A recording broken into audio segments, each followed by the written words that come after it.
Hello students, welcome to yet another series of discussions of literary terms prescribed for the first paper of BA Part 1 English Literature, that is English Poetry and Drama by the University of Kota.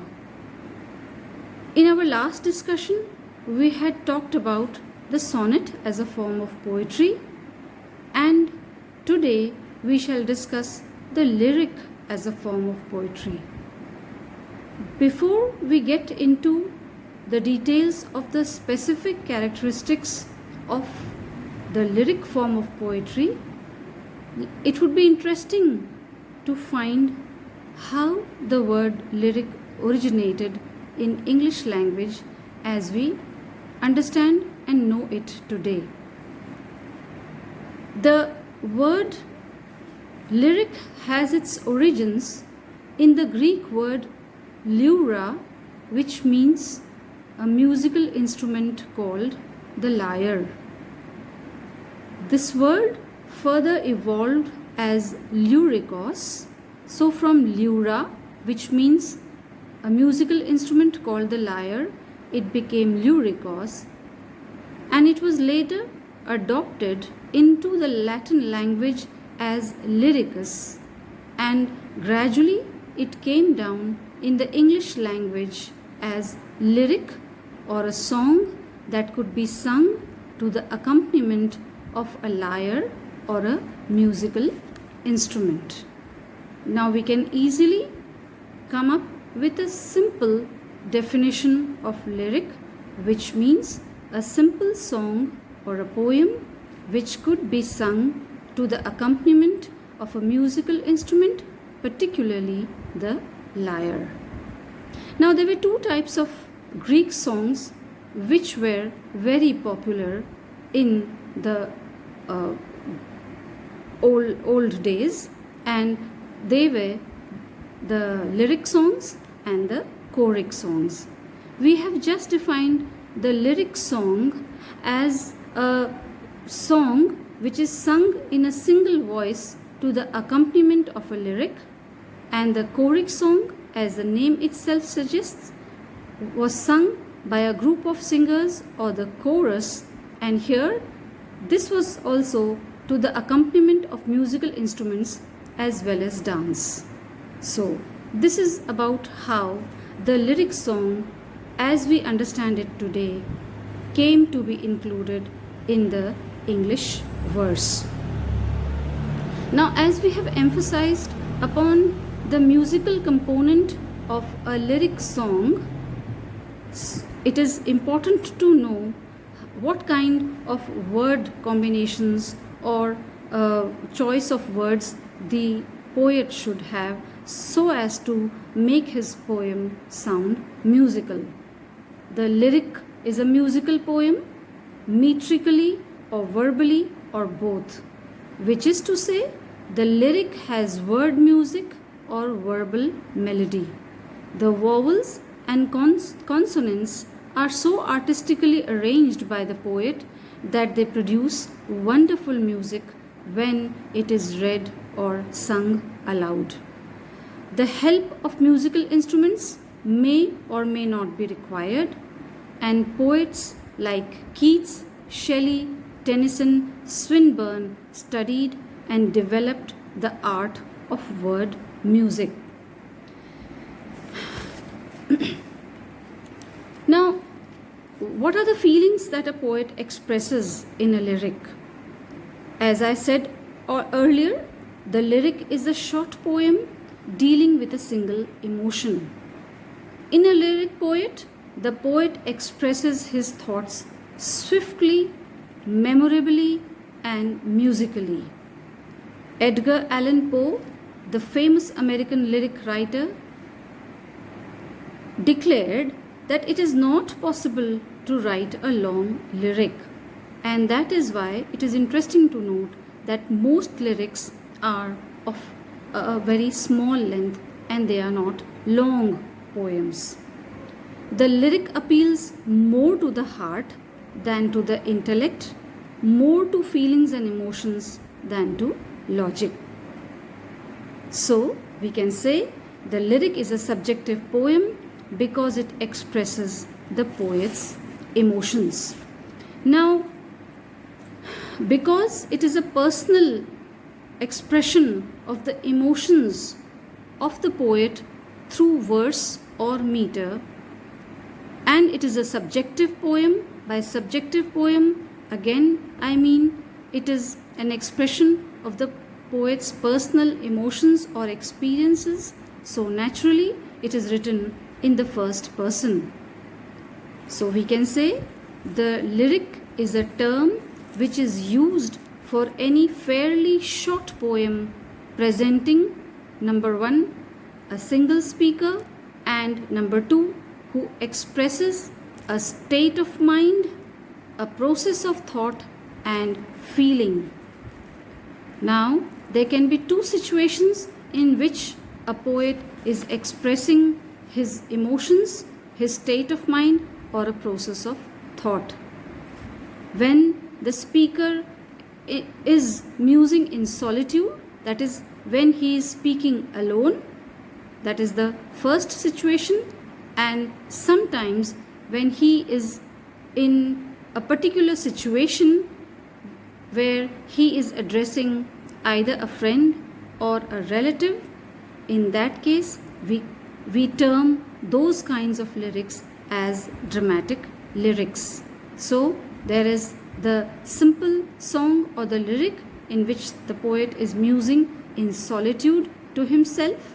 He is expressing some powerful personal emotion, thought, experience, intense feeling, or there can be a situation when the poet is expressing his thoughts and feelings perhaps to a friend or a relative, and in that case the lyric can be termed as a dramatic lyric. For example, in Donne's canonization, we see the poet addressing his friend, or let us take a more popular example, Wordsworth's Tintern Abbey, where we find the poet sharing his communion with nature in his early childhood with his sister Dorothy. So there can be two kinds of lyrics, the simple lyric and the dramatic lyric. Now let us talk a little about the structure of the lyric. We can say that the lyric can be divided into three parts related to the three moods in which the poet passes when he is inspired by a strong feeling or a emotion. The first few lines of the poem state the emotion or the subject of the poem. This is called the motive or the purpose of writing that particular piece of poem. The second part or the middle part of the poem is the largest part, and it has thoughts suggested by the emotion.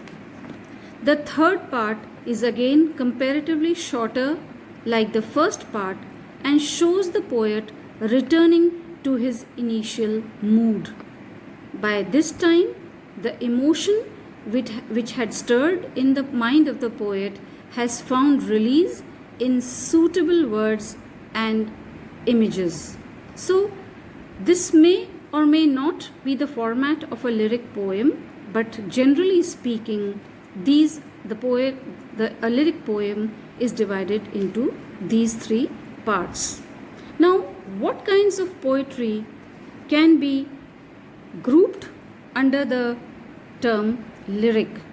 There are four kinds of poetic forms which can be grouped in the form of lyrical poetry. The four kinds are, this could be a short answer question for the first year students. The four kinds of poetry which can be grouped under the lyric form of poetry are the song, the sonnet, the ode, and the elegy. Let me repeat it: the song, the sonnet, the ode, and the elegy.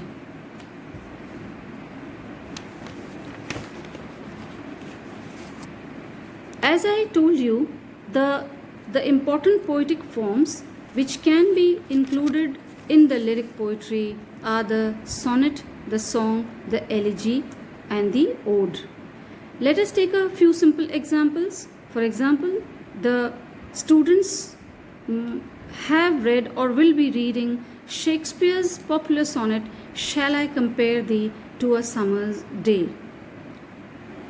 Now, in form, this poem may be a sonnet because it fulfills certain parameters of poetry writing, but because of its musical quality, it can also be called a lyrical poetry or a lyric. Similarly, an elegy can also be a lyric or lyrical, by which I mean to say that though an elegy is a poem written to commemorate the death of a dear friend or relative or a great leader, in which the thoughts expressed are sad and reflective. For example, students will be reading Walt Whitman's O Captain, My Captain, that commemorates the death of the American President Lincoln, and yet because of its musical quality, it can be termed as a lyric. The third form of poems which can be categorized under lyrical poetry is the ode.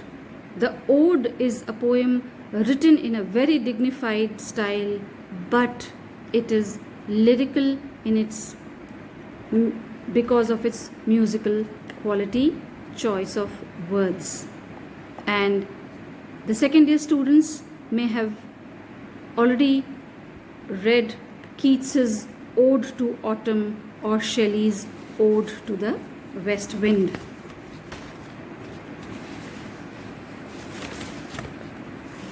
Now, let us quickly wind up all that we have discussed about the term lyric poetry or lyric as a form of poetry.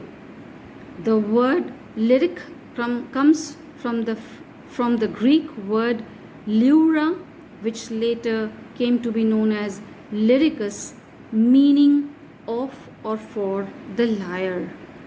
The lyre is a musical instrument, and now a simple definition is any simple poem or song which can be easily sung to the accompaniment of a musical instrument, particularly the lyre, is a lyric.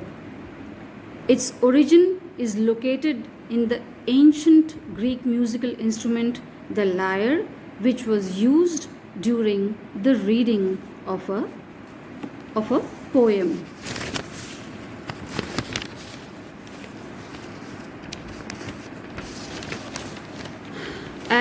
Since it is a recap, or we are recalling what we have discussed earlier, so let us again recall that a lyric poem is a short, highly musical verse that conveys powerful personal feelings. The poet uses rhyme, meter, or other literary devices to create a song-like quality. Since it is the personal expression of emotions, inner feelings, or powerful thoughts, it is naturally written in the first person.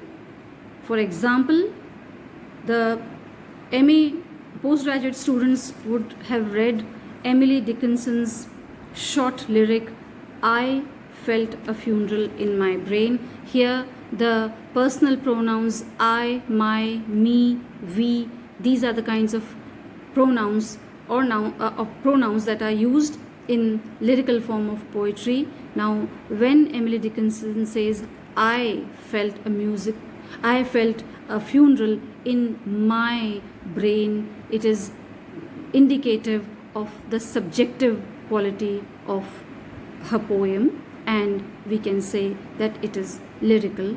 Or, for example, William Wordsworth's The World is Too Much with Us, in which the poet expresses his personal anger and outrage over the effects of the Industrial Revolution. And some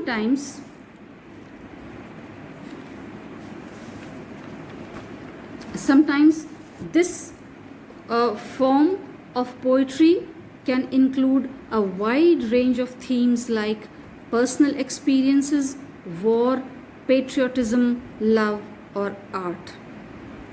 A lyric can be identified from other poetic forms because of its brevity, emotional intensity, and musical quality.